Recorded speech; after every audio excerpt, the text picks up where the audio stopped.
So yesterday, I decided to take my daughter out to eat because my son was gone. I was just trying to give her something to do, and I picked their brains from time to time just to see what they had mentally. So, anyways, we started eating. We got done eating. We were sitting there talking, and she started talking about like the upcoming school year, the expectations, and that I got for her and all this stuff. I have imperfect children, but anyways, so I didn't realize how emotional I am, how vulnerable I become when I talk to her. Like lately, I just been breaking down, crying, y'all, and I never cry in front of my children. It hasn't been hard for me not to cry in front of my children, but a few years ago, I made a conscious decision to start showing them emotions because the first time my children saw me cry, they was just amazed, like, what the fuck, amazed.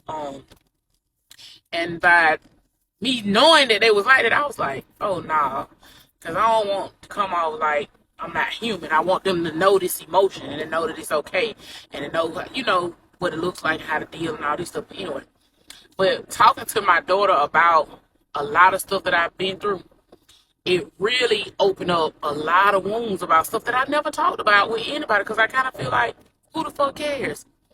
But I said that to say this. The older your children get, start sharing more and more about your past with them.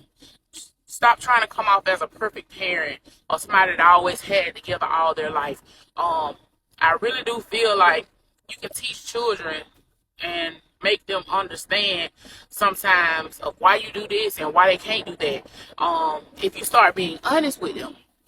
But I was telling my daughter, we was having a conversation about sex.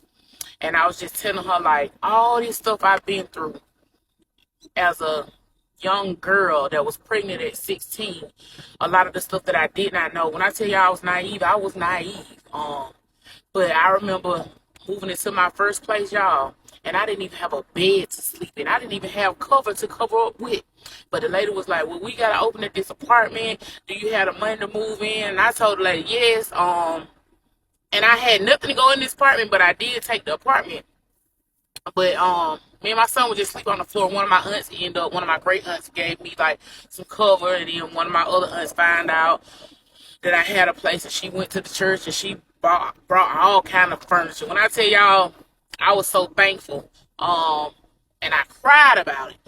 But I was telling my daughter like all the pain and stuff that come with just having sex, all the emotional stuff that comes with having sex. Yeah, it's a physical thing, but it's so much more you can go through